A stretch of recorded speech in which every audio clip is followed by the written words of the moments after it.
Arkadaşlar bugün sizlerle uzun zamandan beri çekmek istediğim bir video var. Devamlı önünden geçiyordum gerçi de. Tekfur Sarayı, belki bilenleriniz, duyanlarınız vardır. Fatih ilçesi, İstanbul'da Edirnekapı semtinde. Kariye bölgesinde bulunuyor. Tarihçesini şey yaparım, açıklamalara yazarım. Ufak ufak da anlatmaya çalışacağım sizde.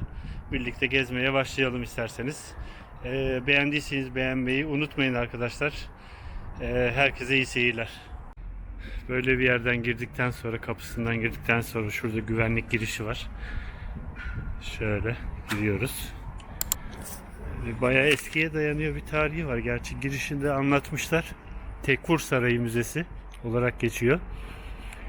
Sultan 3. Ahmet dönemi 1703-1739 sadrazamlarından Damat İbrahim Paşa'nın geleneksel üretimleri canlandırma politikaları kapsamında Çin'i üretim merkezi olan İznik'ten 1726 yılında Çin'i ustaları ve fırın planları getirtilerek Tekfur Sarayı'nda Çin'i atölyesi kurulmuş. Değişik. Şöyle bir bilet alarak giriyorsunuz. Değeri 25 lira. Şöyle sütunlar var girişte. Yine açıklamalarda yazacağım dediğim gibi ama şöyle Tekfur Sarayı veya Porfino Genitus Sarayı diye geçiyor. Dediğim gibi şöyle Edirnekapı'da, İstanbul Edirnekapı'da şöyle bir kompleksten oluşuyor arkadaşlar. Şöyle saray şöyle yukarıya, burada bazı girişleri falan var.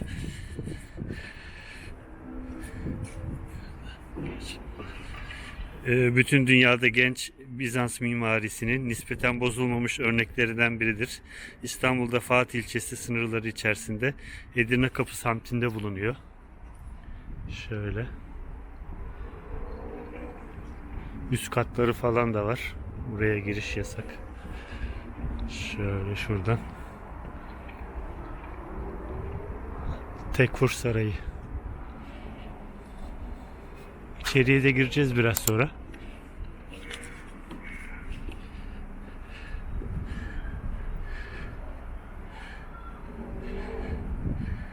Bizans mimarisine göre yapılmış ama içinde tabi dediğim gibi Çiniler falan.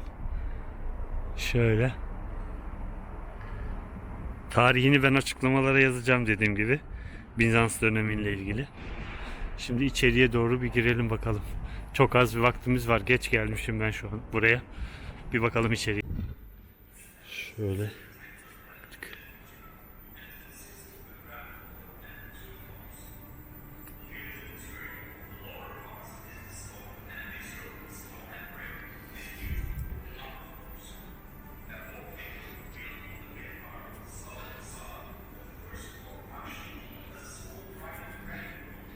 Şöyle bölümlerden oluşuyor.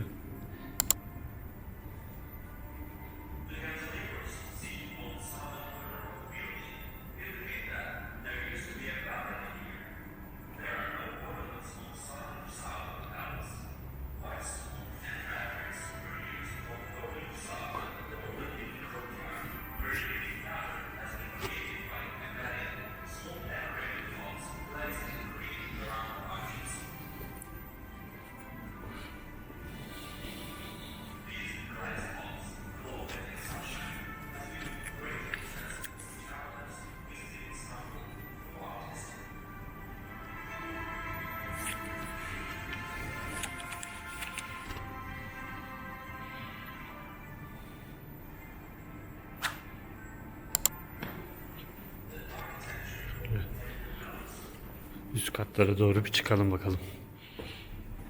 Bayağı bir dik merdivenden çıkıp üst kata geldik. Bayağı bir yukarıya doğru çıkılıyor. Çabuk çabuk çıkmam gerekiyor. Vakit azmış. Şuradan yukarıya çıkılıyor. Şöyle Çinlilerin yazılı olduğu yerler. Yatak odası. İlginç parçalar var bakın. Tekfur Sarayı kazılarında bulunan cam üretimi artıklar ve aynı dönemde yapılmış benzer örnekler. Bayağı ilginç arkadaşlar.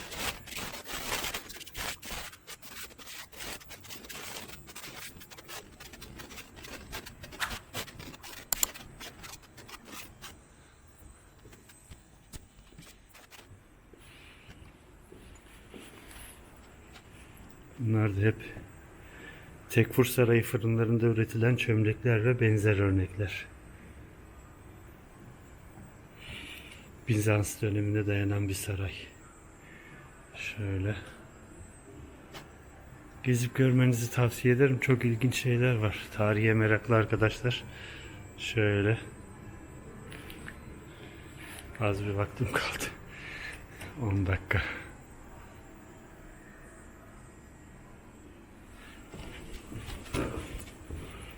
Şöyle.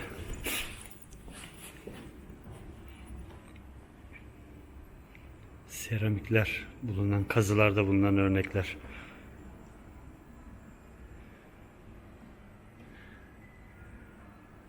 Bayağı ilginç. Şöyle.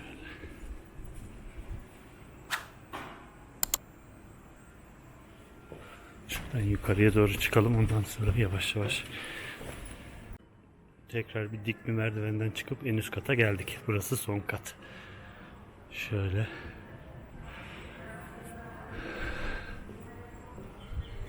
Çiniler, seramikler.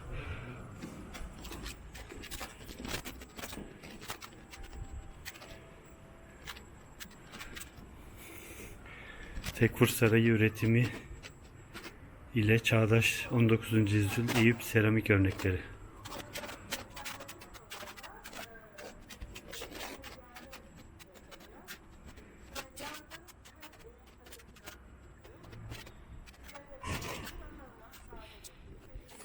Enteresan.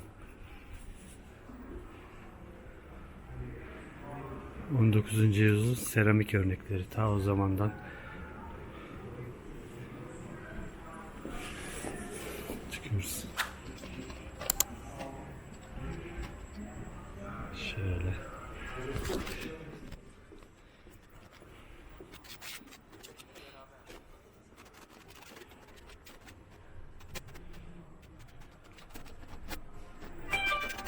Bunlar üretilen Çini örnekleri, replikalar.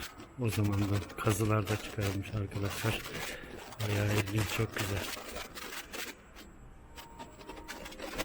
Çinilerden oluşan panolar. Replika bir kopya.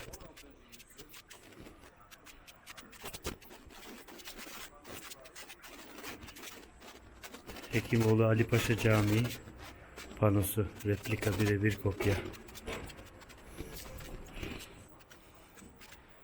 Cizri Kasımpaşa Camii Eyüp'teki İstanbul Küçük Camiler videosunda tanıtmıştım size. Onun Kabe panosu, replika birebir kopya.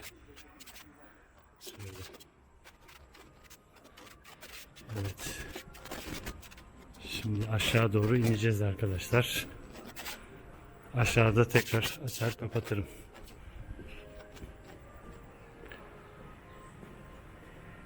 Merdivenler dik biraz. Bayağı dikkatli olmak lazım. En üst kata kadar çıkıyor. Şöyle.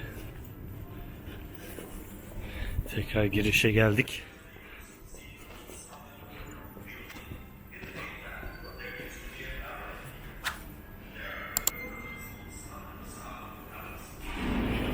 Buradan çıkıyoruz.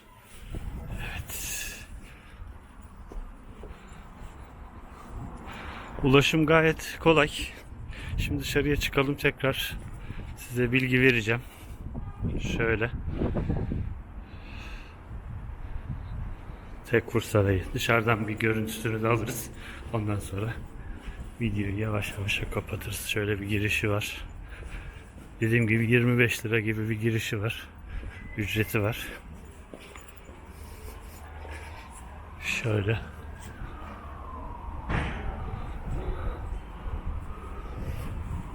binaların arasında güzel yapılmış. Giriş buradan hemen. Şurada bir bilgi vardı, onu aktarayım size. Şöyle girişinde var.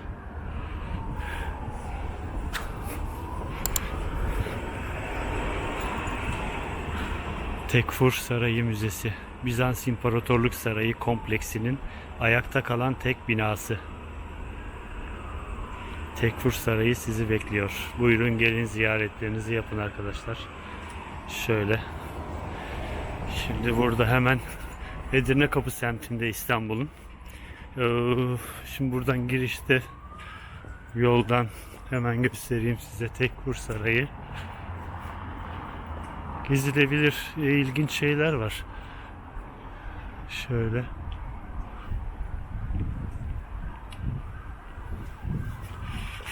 Dışarıdan biraz daha çekeyim sizin için.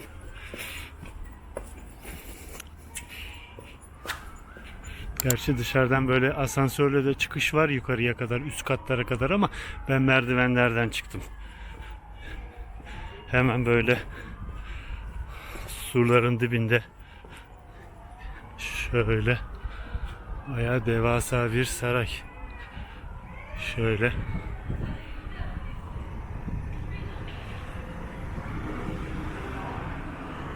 Gezilebilir. Şöyle. Hemen altında bir çocuk parkı var. Şöyle.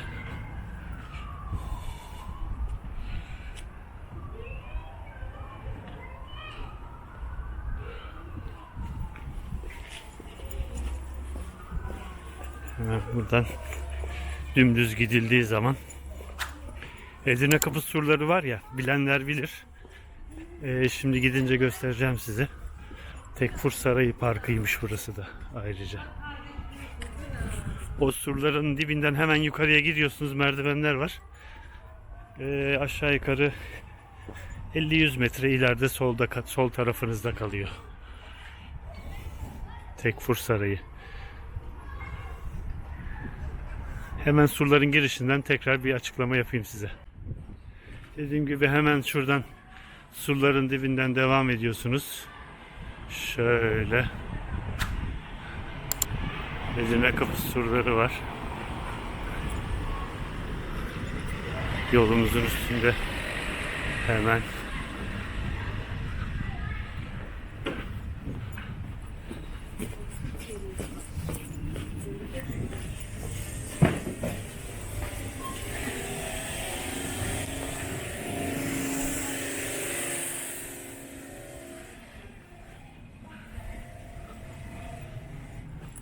Ve devam ediyoruz.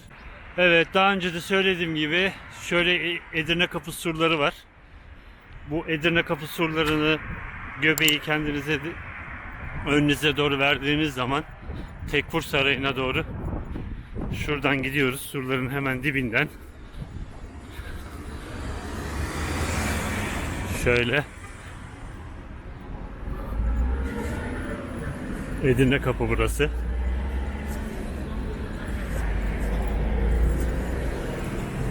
Şöyle surun dibinden. Hemen surun altında merdivenler var burada arkadaşlar. Hemen küçük bir merdiven var buradan. Buradan dümdüz ileriye gittiğiniz zaman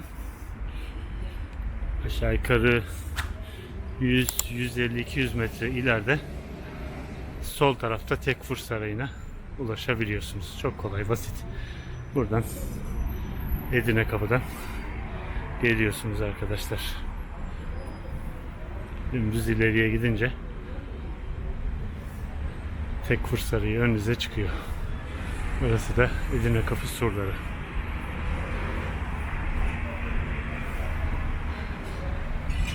Evet, videomuzu burada kapatalım. Seyrettiğiniz için herkese teşekkürler. Beğenmeyi, ufak da olsa yorumda bulunmayı unutmayın. YouTube algoritması için çok önemli. Ufak da olsa bir yorumda bulun, bir kalp, bir nokta daha iyi olsa faydalı olacaktır. Hepsi de bu arada bunların ücretsiz. Başka bir videoda görüşmek üzere arkadaşlar.